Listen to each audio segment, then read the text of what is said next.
गुरुजी, महाकुंभ में मुसलमानों की दुकानों पर बैन लगा दिया गया है जी। जहां हम सभी साधु संत कहते हैं सर्वे भवन्तु सुखिनः सर्वे सन्तु निरामया, मतलब सब कुशल मंगल रहें। लेकिन आखिरकार महाराज जी ये जो फैसला लिया गया है इस पर क्या राय है आपकी? आप भी मक्का मदीना में लगा लो दुकान जाके अपनी। लेकिन अगर कोई एक अन्यायी है, कोई पापी है, इसका मतलब तो हम नहीं कि हम भी पाप करना, हम भी अधम के रास्ते पर चलना शुरू कर दें। नहीं नहीं, तो ठीक है ना, जब तुम सबको भाई अपना मान रहे हो तो वो भी मान लेना तुम्हें अपना भाई। एक चाय की दुकान लगा लेना वहां। वो तो आप भी कहते हैं सर, वो भी तो तमाम साधु संत महात्मा है वो कहते हैं क्या कि सर्वधर्म समभाव। हाँ तो भाई हम लोग ऐसा कहते हैं। देखो सर्वधर्म क्या होता है?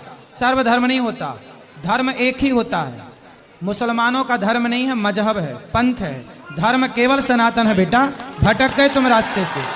धर्म केवल सनातन है, सब कोई धर्म शब्द का प्रयोग सब नहीं कर सकते, जो कर रहे हैं वो गलत है, ठीक है। लेकिन महाराज जी इस पर जो ये तमाम लोग विरोध भी तो कर रहे हैं, हिंदू ही विरोध करते हैं, उनको क्या कहेंगे? अब आप ही तो पक्षधर बने बैठे हो। पक्षधर नहीं है। लेकिन हम ये सवाल है आपसे, ये आपसे सवाल है क्या? इसमें हम पक्ष किसी का नहीं रख रहे हैं। हाँ। इस पर आपकी प्रतिक्रिया जानना चाहते हैं। हमारी तो यही प्रतिक्रिया है, हमारा तो यही भाव है कि जब मक्का मदीना में हिंदू प्रवेश नहीं कर सकते तो भाई प्रयाग में ये बताओ गंगा है, यहाँ तो गंगा स्नान का महत्व है ना, तो गंगा आप बताओ, आप गंगा को माता मानते हो कि नहीं? जी मानते हैं। तो क्या मुसलमान गंगा को माता मानता है? वो सुनो तो गंगा जी में वही आयना जो गंगा को माता मानते हैं प्रयाग में, वो उनका क्या काम? उनका क्या काम जो गंगा को माता नहीं मानते? पहला, क्या उनके ग्रंथ में, क्या उनके धर्म ग्रंथ में कहीं भी प्रयाग तीर्थ का उल्लेख है? नहीं है। जब नहीं है, पर हमारे पूरे पुराण वेदों में प्रयाग तीर्थ का उल्लेख है, तो हमारी आस्था है, उनकी थोड़ी आस्था है।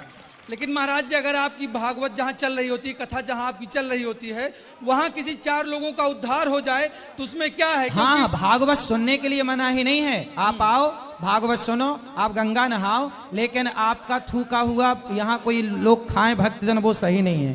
क्योंकि वो लोग तो बनाते हैं ना, थूक देते हैं उसी में, फिर वो आपको खवाते हैं।